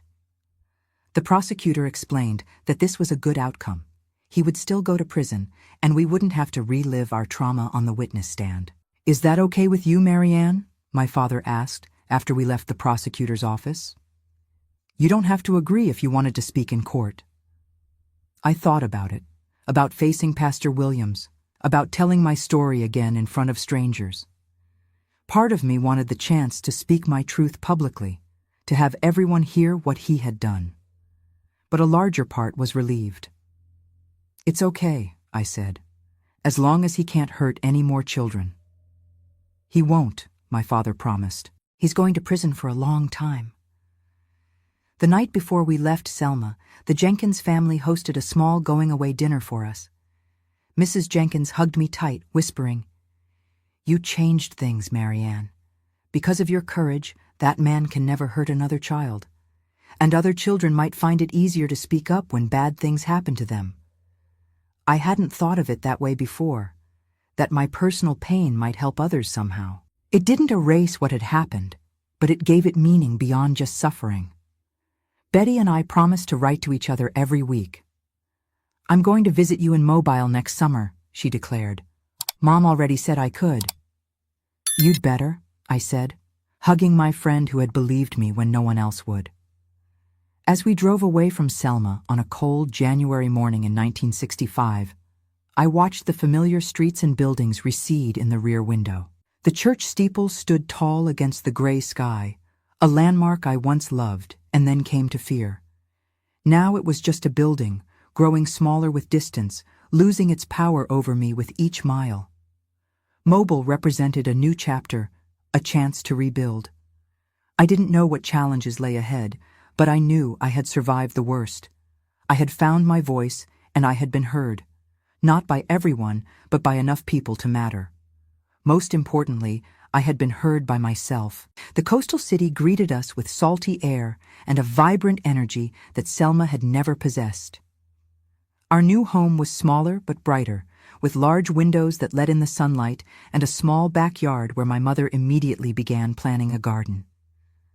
"Southern soil is good for growing things," she said, kneeling in the dirt, something she would never have done in her previous life as a proper pastor's wife. Even after the hardest winter, something always blooms in spring.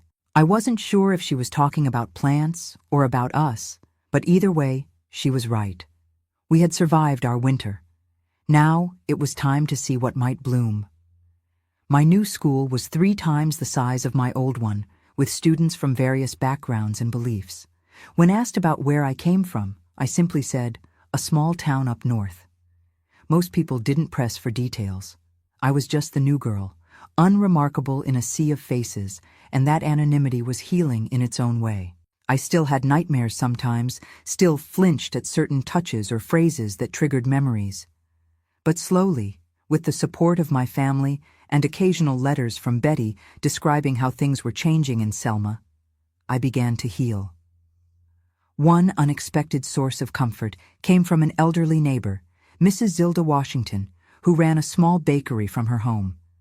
She took a liking to me and began teaching me how to bake.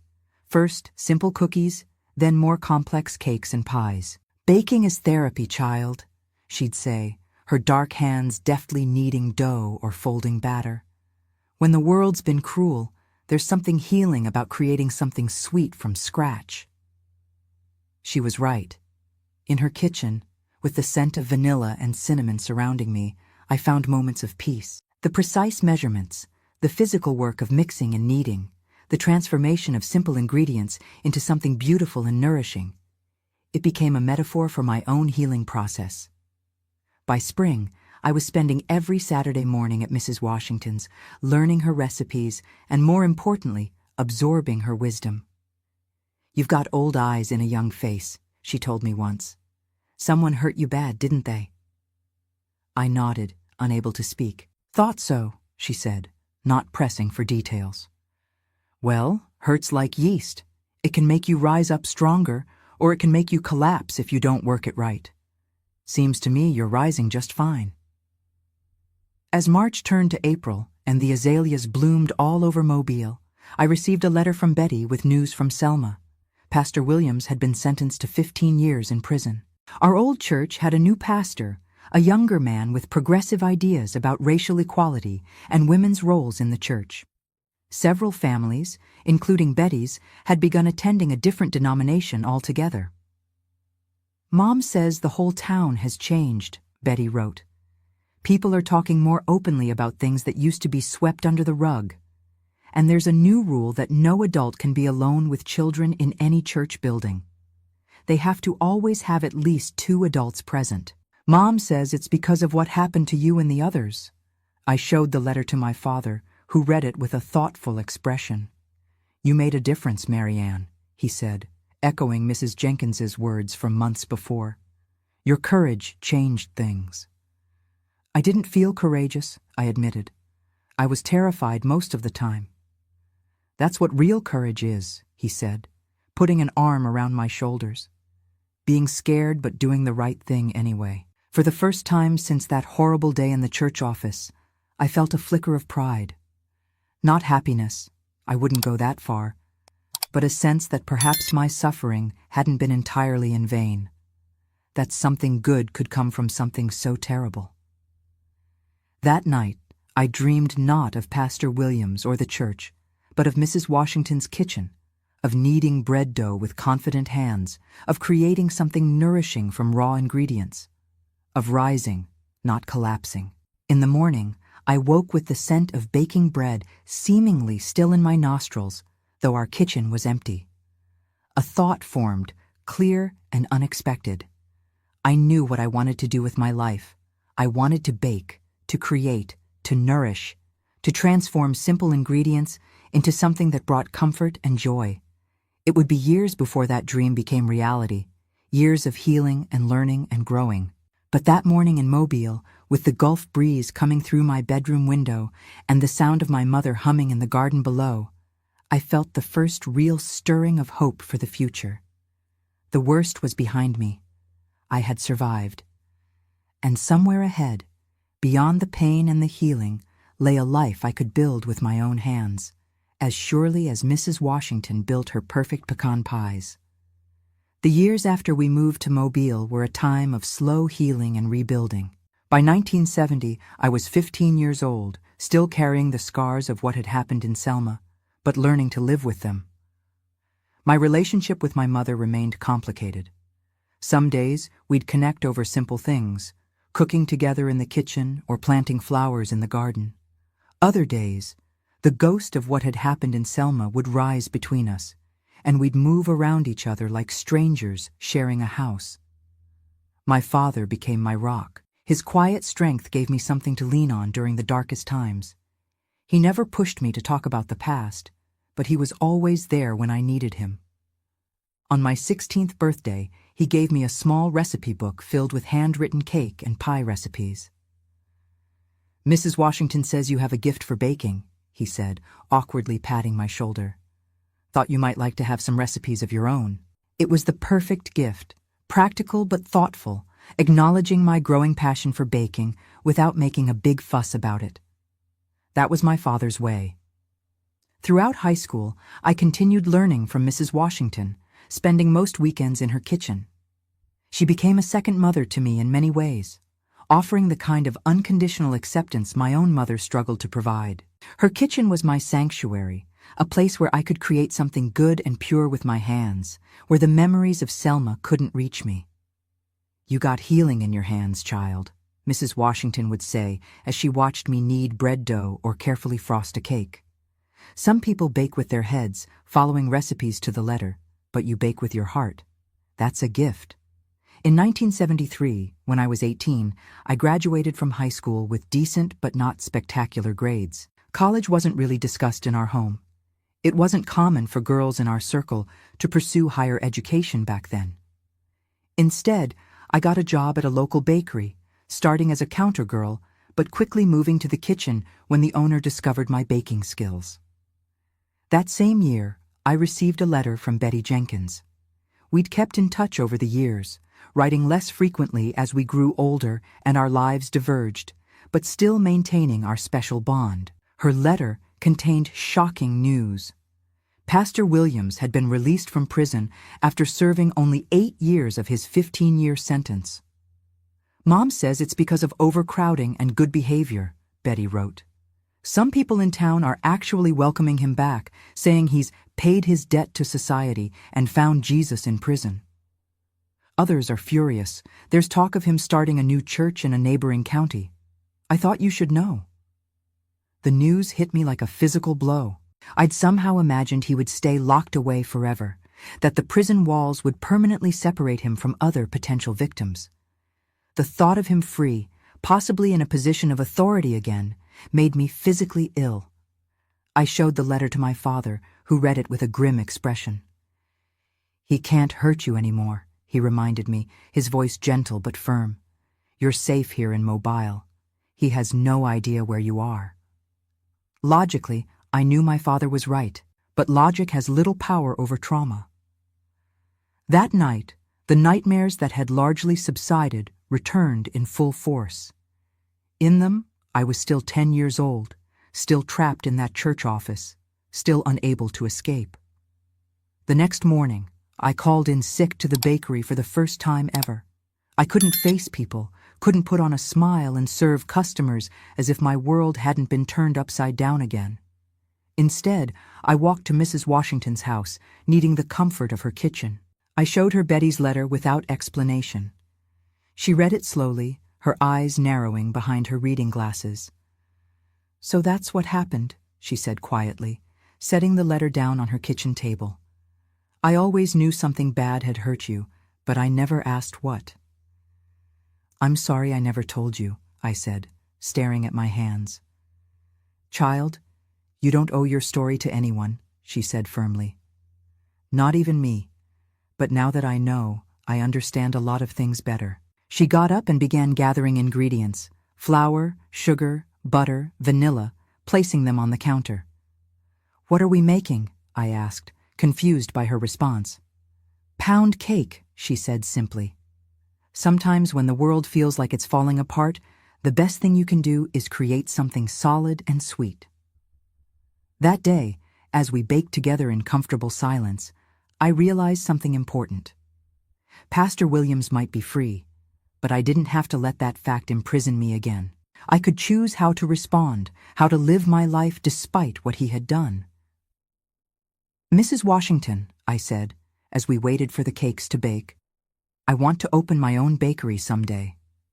She smiled, as if she'd been waiting for me to say exactly that. "I know you do, child, and you will."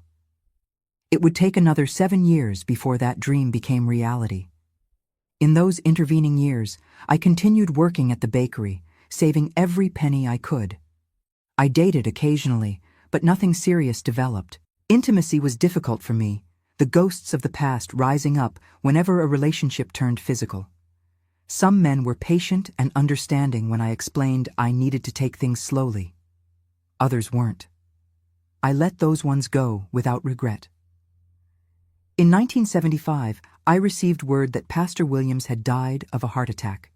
The news came via Betty, who continued to keep me updated on Selma gossip, even though we rarely saw each other in person. "Thought you'd want to know," she wrote. "Some people here are in mourning.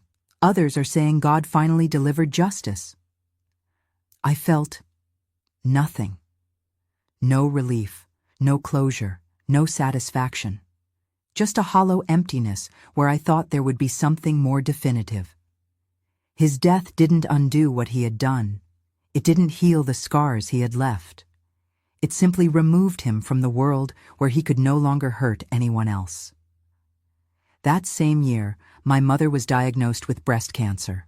The disease moved quickly, giving us little time to prepare for what was coming. In her final months, as the cancer weakened her body but somehow strengthened her spirit, we finally talked about what had happened in Selma. Really talked, without the defensiveness and denial that had characterized our previous attempts. "I failed you," she said simply, lying in her hospital bed, her once robust frame now skeletal. "I was so blinded by my faith in human authority that I couldn't see what was happening to my own daughter. I don't expect you to forgive me, Marianne, but I need you to know that I have never stopped regretting what I did, or rather, what I didn't do." I took her hand, so thin now that I could feel every bone. "I forgive you, Mom," I said, and was surprised to discover I meant it. "You did the best you could with what you believed at the time." She died 2 weeks later, in October 1975. At her funeral, I stood between my father and Mrs. Washington, accepting condolences from neighbors and co-workers. Many spoke of my mother's transformation in her later years, how she had become less rigid, more compassionate, more willing to question authority and stand up for those who needed protection. "Your mother changed a lot after you all moved to Mobile," one of her friends told me. She used to talk about how she had learned the hard way that blind faith can lead to terrible mistakes. She never said what mistakes exactly, but she was determined to do better. That was a gift I hadn't expected, knowing that my mother had grown from what happened, that she had used her failure to protect me as motivation to become a better person, a better Christian. It didn't erase the past, but it added a layer of meaning to it that brought some comfort. After my mother's death, my father and I grew even closer. He had always been a man of few words, but now he made an effort to talk more, to share his thoughts and feelings. We established a Sunday routine: church in the morning, a progressive congregation, nothing like our Selma church, followed by lunch at a local diner, then a walk along Mobile Bay, if the weather was good. During one of these walks in the spring of 1977, he broached a subject that surprised me. "I've been thinking about your bakery dream," he said, as we watched pelicans dive for fish in the bay. "That old hardware store on Dauphin Street is up for sale. Good location. Could be converted into a bakery without too much work." I stopped walking and stared at him. "Dad, that would cost a fortune." He shrugged. "I've been saving, and your mother had a small life insurance policy. Between that and what you've put aside, we might make it work." "You'd do that for me?" I asked, stunned by the offer. "Marianne," he said, meeting my eyes directly, "I couldn't protect you when you needed it most. Let me help you build something good now." In January 1980, at the age of 25, I opened Marianne's Home Bakery on Dauphin Street in downtown Mobile. My father had indeed helped with the down payment, and Mrs. Washington had contributed her recipes and expertise. We started small, just me, one assistant, and Mrs. Washington coming in 3 days a week to help with specialty items. The first year was hard.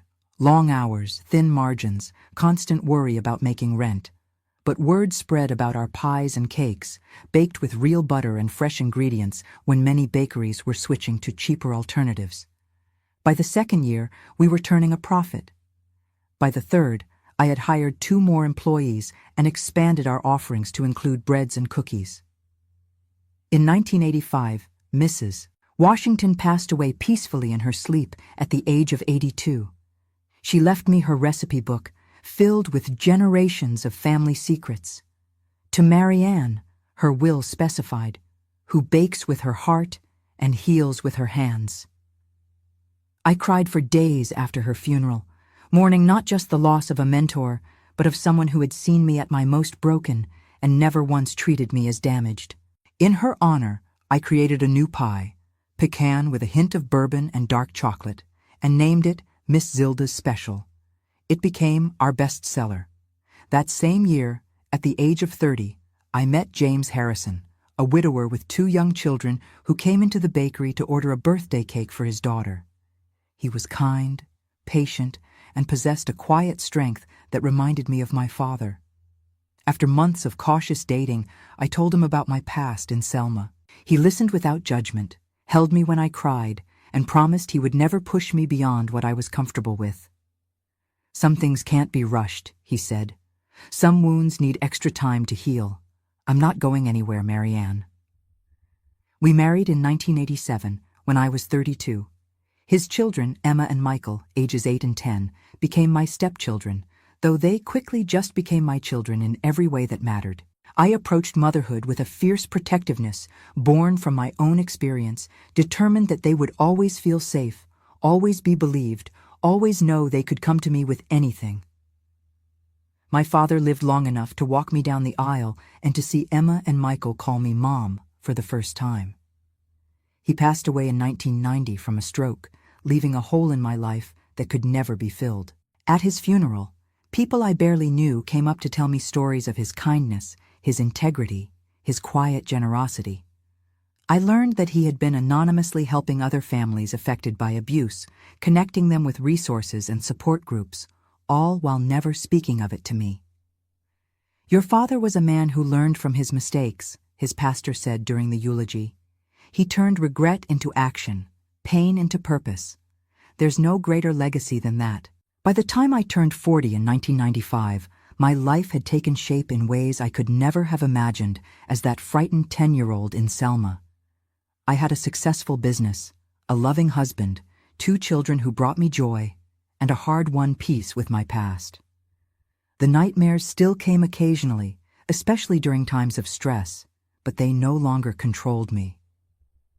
In 1997, I received another letter from Betty Jenkins, now Betty Thompson, after her marriage. She was organizing a support group for survivors of childhood abuse in the Selma area and wanted my permission to share my story anonymously as one of the first cases that had brought the issue to light in their community. People still remember what happened, even after all these years, she wrote. But now there's more understanding, more willingness to believe children when they speak up. Your courage started something important, Marianne. It created ripples that are still moving through our town. I sat with that letter for days, unsure how to respond. Finally, I wrote back giving my permission, but also sharing what I had learned in the decades since leaving Selma. Tell them that healing isn't linear, I wrote. It's messy and complex and ongoing. Tell them that what happened to me shaped my life, but it doesn't define me.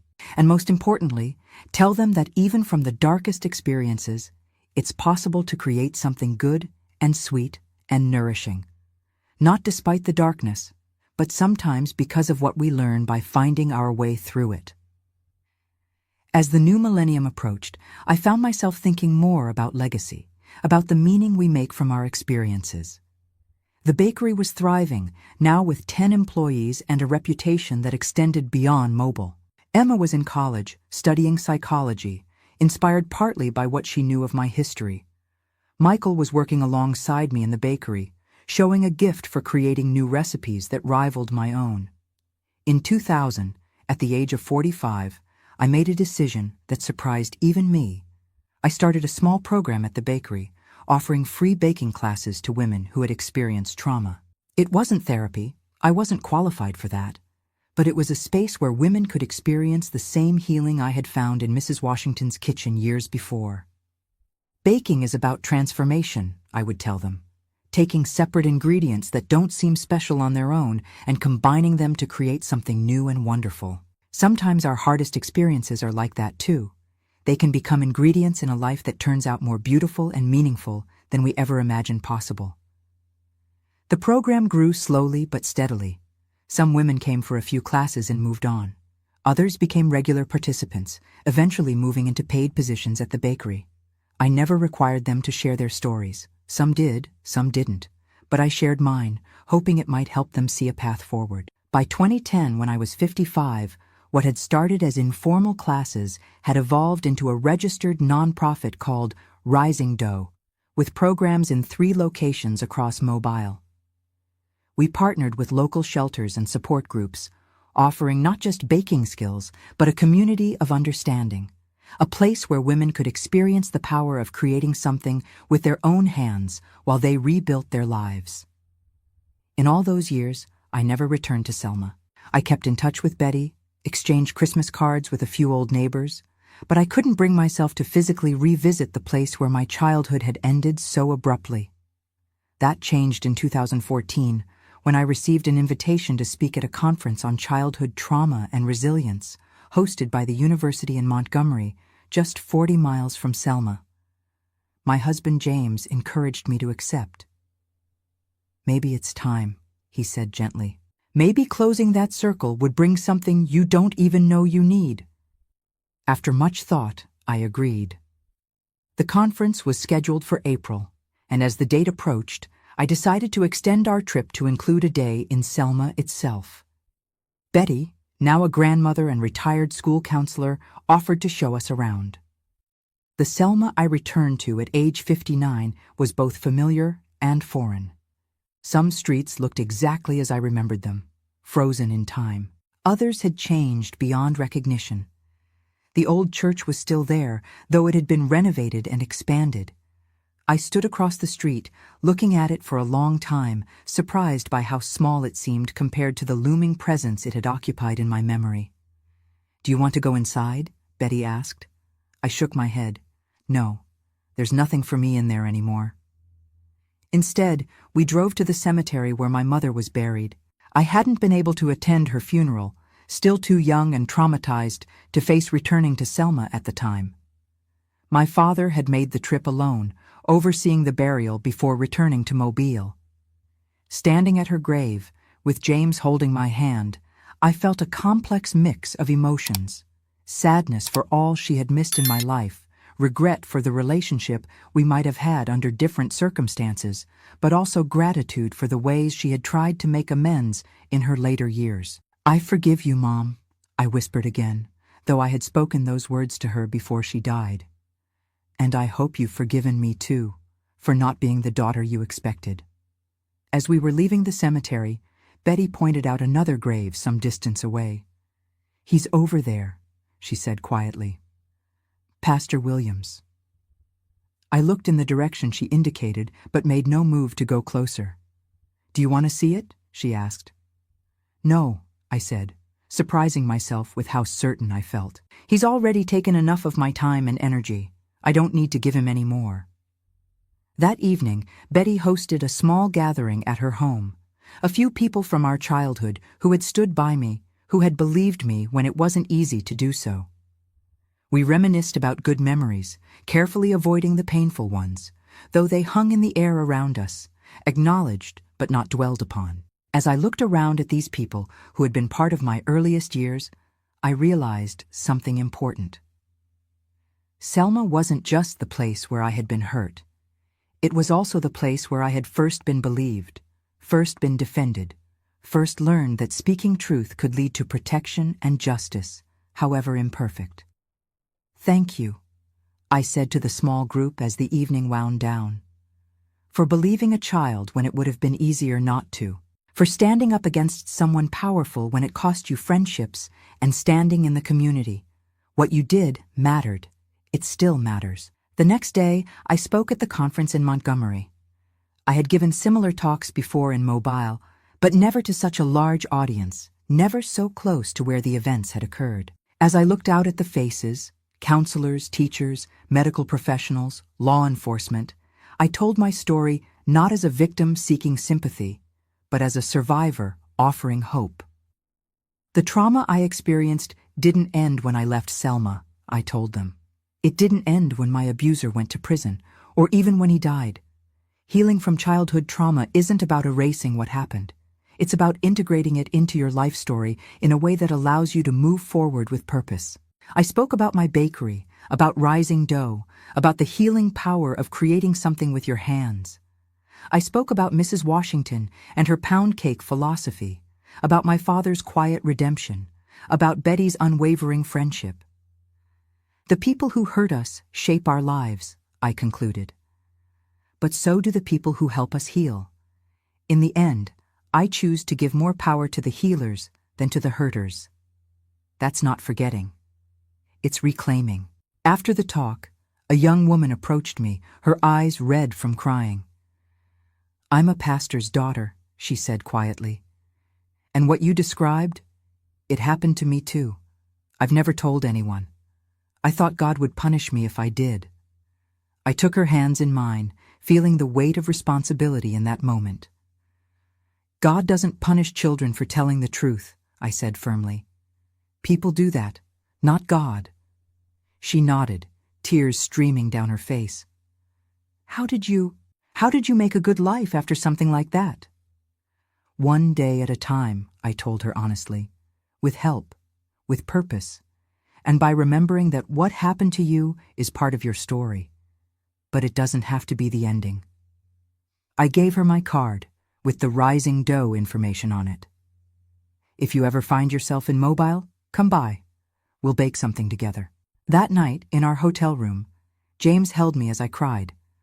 Not from pain this time, but from a strange mixture of grief and gratitude, of closure and new beginnings. "You helped that young woman today," he said, stroking my hair. "Just like Mrs. Washington helped you, just like your father in his way. The circle keeps going." The circle keeps going.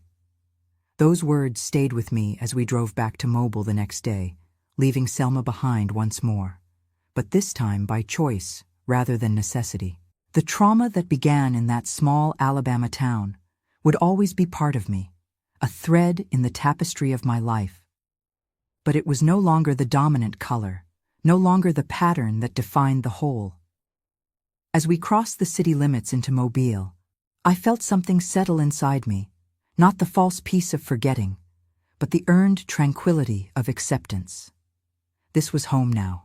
This was where I had built a life worth living, where I had transformed pain into purpose, where I had learned that the most powerful response to darkness is to create light for others still finding their way. My past would always be there, but so would my present, and more importantly, so would my future, still unfolding, still full of possibilities, still mine to shape with hands that had learned to create sweet things from the bitterest ingredients.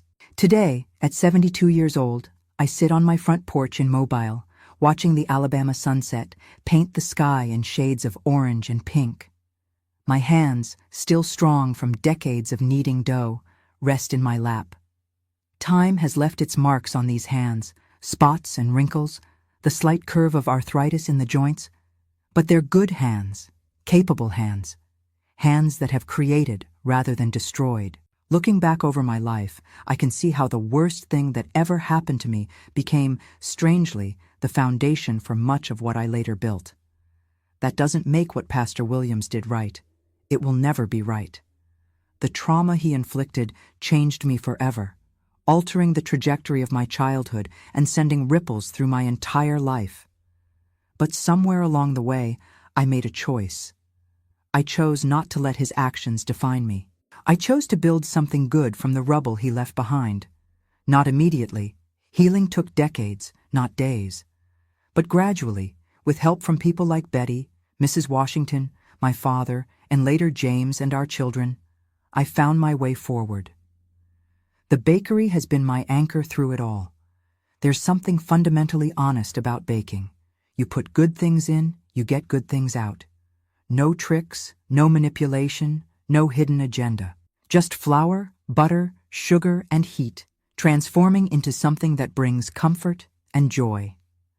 After a childhood where I couldn't trust what I was told, where holy words hid unholy actions, that straightforward cause and effect has been healing in ways therapy alone could never accomplish. Rising Dough, our nonprofit program, now operates in 5 locations across Alabama. We've helped hundreds of women find their footing after trauma, teaching not just baking skills, but the deeper lesson that Mrs. Washington taught me all those years ago, that hurt, like yeast, can make you rise up stronger if you work it right. I still have nightmares sometimes, still have days when memories surface unexpectedly, triggered by a phrase or a gesture or a particular quality of light. The trauma doesn't disappear. It becomes integrated, a scar rather than an open wound. I've learned to live with it, to acknowledge it without letting it control me. What I know now, that I couldn't have known as that frightened child in Selma, is that healing isn't linear.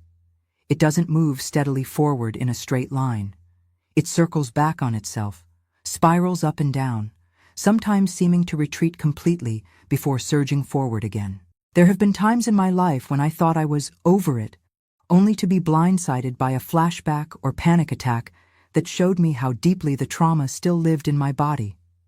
But I also know that healing, however imperfect, is possible.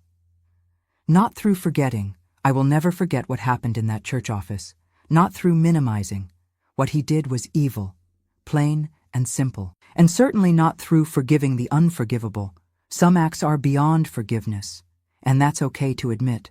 No, healing came through reclaiming my voice, my body, my story, through surrounding myself with people who believed me and supported me, through creating something good and nourishing that helped others find their own path to healing.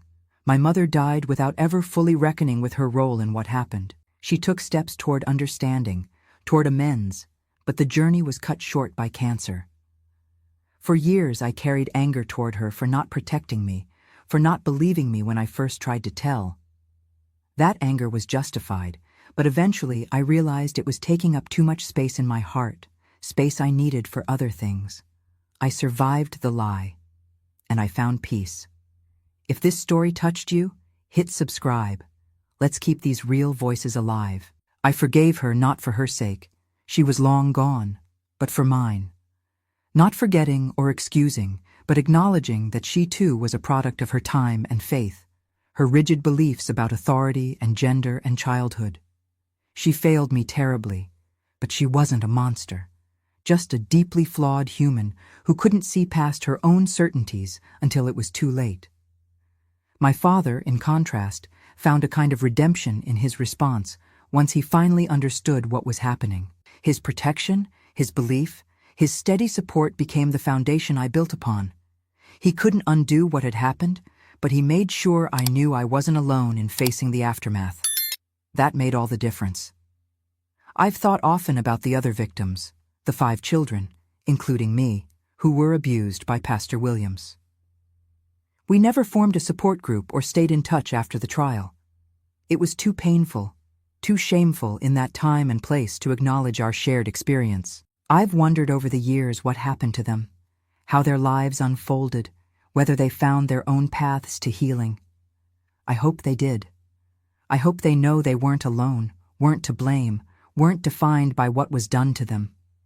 The church in Selma eventually closed its doors, the congregation dwindling as the scandal's effects rippled through the community. The building was sold and converted into a community center. There's something fitting about that transformation, a place of hidden abuse becoming a place of open support and connection.